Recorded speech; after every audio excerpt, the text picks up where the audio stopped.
ഈ സ്വിച്ചും സോക്കറ്റും ഒക്കെ പ്ലഗ് ചെയ്യുന്ന ടൈപ്പ് സ്വിച്ച് ബോർഡുകളായ മോഡുലാർ സ്വിച്ച് ബോർഡുകളെ കുറിച്ചാണ് ഇന്നത്തെ നമ്മുടെ ടോപ്പിക്. അപ്പോൾ ഈ മോഡുലാർ സ്വിച്ച് ബോർഡിനെ കുറിച്ചും അതേപോലെ അതിൻ്റെ സ്പെസിഫിക്കേഷൻ എങ്ങനെയാണ് പറയുക, മോഡുലാർ സ്വിച്ച് ബോർഡിൻ്റെ സൈസ് എങ്ങനെ കണ്ടുപിടിക്കാം, ഏതൊക്കെ സൈസിലുള്ള സ്വിച്ച് ബോർഡ് മാർക്കറ്റിൽ അവൈലബിൾ ആണ്, ഇങ്ങനെയുള്ള കാര്യങ്ങൾ അറിയാൻ പോവാം. To the video.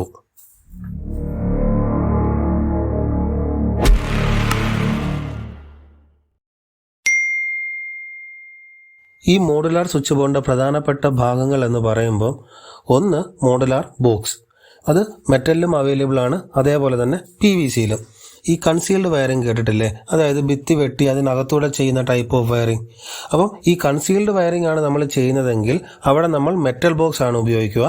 അതല്ല ഓപ്പൺ ടൈപ്പ് വയറിംഗ് ആണ് ചെയ്യുന്നതെങ്കിൽ അവിടെ നമ്മൾ PVC ബോക്സ്. പിന്നെ ഉള്ളത് മൗണ്ടിങ് പ്ലേറ്റ്സ് ആണ്.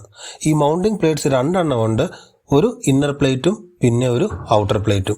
ഇതിൽ ഇന്നർ പ്ലേറ്റിലോട്ടാണ് നമ്മൾ സ്വിച്ചും സോക്കറ്റും ഒക്കെ പ്ലഗ് ചെയ്യുന്നത്. ഔട്ടർ പ്ലേറ്റ് ജസ്റ്റ് ഫിനിഷിംഗ് കിട്ടാൻ വേണ്ടി മാത്രം കൊടുക്കുന്നതാണ്. ക്ലിയർ അല്ലേ? ഇനി ഇതിൻ്റെ സൈസിനെ കുറിച്ച് പറയുവാണെങ്കിൽ മോഡുലാർ സ്വിച്ച് ബോർഡിൻ്റെ സൈസ് എപ്പോഴും നമ്പർ ഓഫ് മൊഡ്യൂൾസിലാണ് പറയുക. അതായത് 1 മൊഡ്യൂൾ, 2 മൊഡ്യൂൾ, 3 മൊഡ്യൂൾ അങ്ങനെ.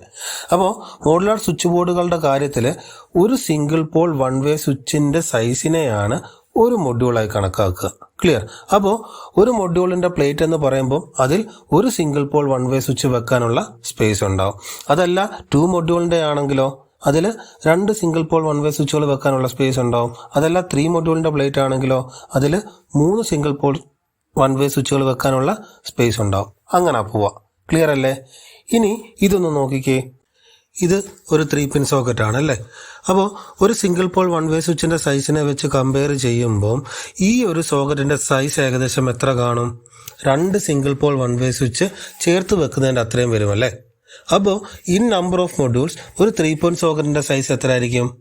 2 മൊഡ്യൂള്. അതേപോലെ ഈ ഒരു ഫാൻ റെഗുലേറ്റർ നോക്കിയേ, ഇതിന് ഏകദേശം ഒരു സ്വിച്ചിൻ്റെ വലിപ്പമല്ലേ ഉള്ളൂ. അപ്പം ഈ റെഗുലേറ്റർ 1 മൊഡ്യൂളാണ്. അതേപോലെ ഈ റെഗുലേറ്ററോ 2 സ്വിച്ചിൻ്റെ വലിപ്പമില്ലേ, അപ്പം ഈ റെഗുലേറ്റർ 2 മൊഡ്യൂളാ.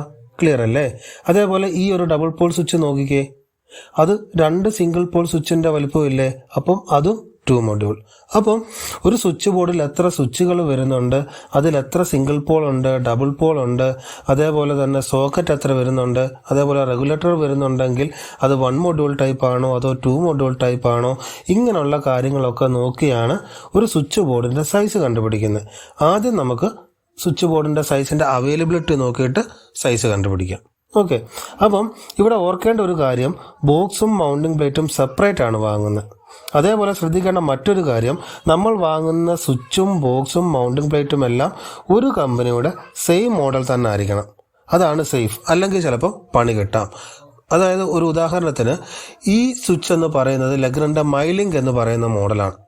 ഈ സ്വിച്ച് കണ്ടോ, ഇതും ലെഗ്രൻഡ് എന്ന് പറയുന്ന കമ്പനിയുടെ തന്നെയാണ്, പക്ഷെ ലിങ്കസ് എന്ന് പറയുന്ന മോഡലാണ്. പക്ഷെ രണ്ടിൻ്റെയും സൈസിൽ വ്യത്യാസമില്ലേ? സോ മൗണ്ടിങ് പ്ലേറ്റിലും ഈ ഒരു വ്യത്യാസം ഉണ്ടാവും. അതായത് മൈലിങ്കിൻ്റെ മൗണ്ടിങ് പ്ലേറ്റിൽ ലിങ്കസിൻ്റെ സ്വിച്ച് ഫിക്സ് ചെയ്യാൻ പറ്റില്ലെന്ന് ചുരുക്കം. അതേപോലെ തന്നെ തിരിച്ചും. ക്ലിയർ അല്ലേ?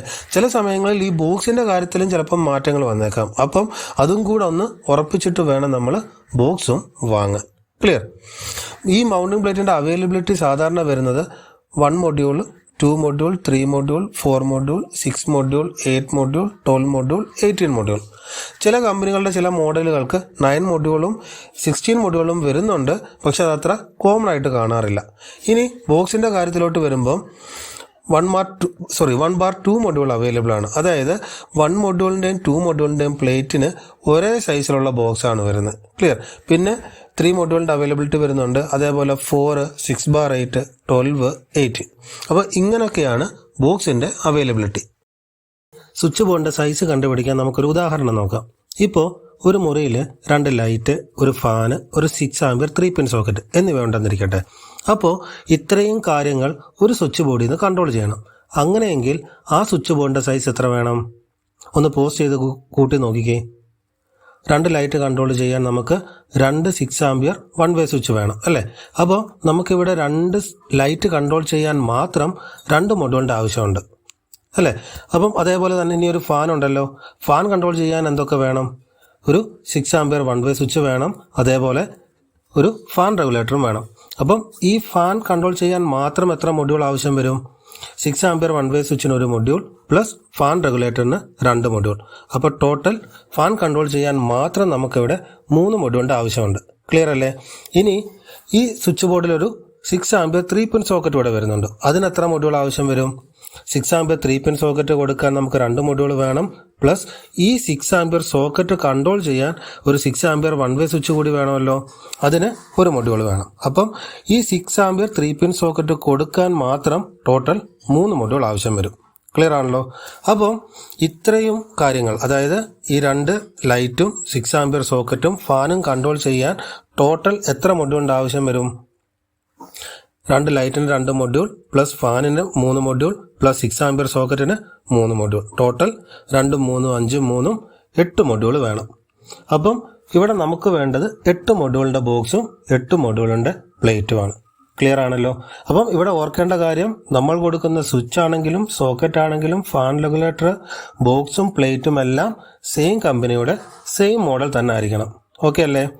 അപ്പോൾ നമുക്കിവിടെ ഫാൻ റെഗുലേറ്റർ 2 മൊഡ്യൂളായിട്ടാണ് കണക്കാക്കിയിരിക്കുന്നത് അല്ലേ? പക്ഷേ നമുക്കറിയാം ഒരു മൊഡ്യൂളിൻ്റെ റെഗുലേറ്റർ നമുക്ക് അവൈലബിൾ ആണ്. എന്നാൽ സ്വിച്ച് ബോർഡിൻ്റെ സൈസ് എടുക്കുമ്പോൾ ഫാൻ റെഗുലേറ്റർ 2 മൊഡ്യൂളായി തന്നെ കണക്കാക്കുന്ന സേഫ്. കാരണം ഇപ്പോൾ ഒരു മൊഡ്യൂളിൻ്റെ റെഗുലേറ്റർ നമുക്ക് മാർക്കറ്റിൽ കിട്ടിയില്ലെങ്കിൽ പെട്ടുപോകത്തില്ലേ? ക്ലിയർ ആണല്ലോ? ഇനി ഒരു കാര്യം കൂടി, സപ്പോസ് ഈ സ്വിച്ച് ബോർഡിൻ്റെ സൈസ് നോക്കിയപ്പോൾ നമുക്ക് 7 മൊഡ്യൂളാണെന്ന് കിട്ടിയെന്നിരിക്കട്ടെ. പക്ഷേ 7 മൊഡ്യൂളിൻ്റെ പ്ലേറ്റും ബോക്സും മാർക്കറ്റിൽ അവൈലബിൾ ആണോ? അല്ലല്ലോ. അപ്പോൾ എന്ത് ചെയ്യും? നെക്സ്റ്റ് അവൈലബിൾ സൈസ് എത്ര? 8 മൊഡ്യൂളുണ്ട്. അപ്പം ആ 8 മൊഡ്യൂളിൻ്റെ ബോക്സും പ്ലേറ്റും തന്നെ വെക്കും. പക്ഷേ നമുക്ക് 7 മൊഡ്യൂളിൻ്റെ ആവശ്യമല്ലേ ഉള്ളൂ. അപ്പോൾ ഒരു മൊഡ്യൂളിൻ്റെ ഗ്യാപ്പ് അവിടെ വരും. അതെന്താ ചെയ്യുക? നമുക്ക് ഒരു മൊഡ്യൂളിൻ്റെ ഡമ്മി പ്ലേറ്റുകൾ അവൈലബിൾ ആണ്. ഇതാണ് ഡമ്മി പ്ലേറ്റ്. അപ്പം ദൂരെ നോക്കുമ്പോൾ ഒരു സ്വിച്ച് പോലെ ഇരിക്കും, പക്ഷേ സ്വിച്ച് ആണോ? അല്ലതാനും.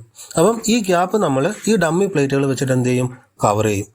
അപ്പം സ്വിച്ച് ബോർഡ് എന്താണെന്നും അതിൻ്റെ സൈസ് കാൽക്കുലേറ്റ് ചെയ്യുന്നത് എങ്ങനെയാണെന്നും മനസ്സിലായല്ലോ. അപ്പം വീഡിയോ ഇഷ്ടപ്പെട്ടെങ്കിൽ തീർച്ചയായിട്ടും ഷെയർ ചെയ്യുക, ലൈക്ക് ചെയ്യുക, സബ്സ്ക്രൈബ് ചെയ്യുക. നന്ദി, നമസ്കാരം.